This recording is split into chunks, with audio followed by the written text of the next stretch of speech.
Raia wa Zimbabwe wanapingana kuhusu kuidhinisha baraza la mawaziri la mabadiliko ya katiba kama sehemu ya jitihada za kuongeza muda wa Rais Emmerson Mnangagwa mwenye umri wa miaka 83 hadi mwaka 2030.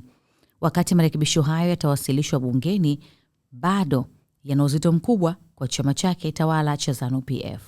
Wapinzani wameeleza hatua hiyo kama mapinduzi ya kikatiba, wakisema mabadiliko hayo lazima yafanyike kwenye kura ya maoni ya kitaifa. Baraza la mawaziri siku ya jana liliidhinisha rasimu ya sheria ambayo itamruhusu rais wa sasa mwenye umri wa miaka 83 kuongeza muda wake kukaa madarakani hadi angalau 2030.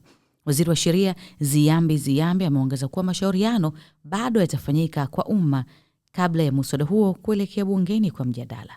Mnangagwa ambaye aliingia madarakani kwa mara ya kwanza mwaka 2017 baada ya mapinduzi ya kijeshi yaliyomuondoa madarakani kiongozi wa muda mrefu Robert Mugabe, alishinda uchaguzi wa rais wa mwaka uliofuata na muhula wa pili wa 2023, ingawa matokeo yalipingwa. Anajulikana kama Mamba kwa sababu ya ujanja wake wa kisiasa, huku muhula wake wa mwisho wa miaka 5 ukitarajiwa kumalizika mwaka 2028, na hivi sasa mawaziri wanataka aendelee mpaka 2030 angalau. Kulingana na ripoti za vyombo vya habari vya ndani, katika kura ya maoni iliyofanyika miaka 13 iliyopita, Wazimbabwe walipiga kura kwa wingi katiba mpya ambayo ilianzisha ukomo wa mihula ya urais, wakati ung'ang'anizi wa Mugabe madarakani ulionekana kuimarika na akiongoza nchi hiyo tangu uhuru mwaka 1980. Majaribio ya kupinga mpango huu yamefikiwa na msako mkali wa polisi ambao uliweka watu wengi jela.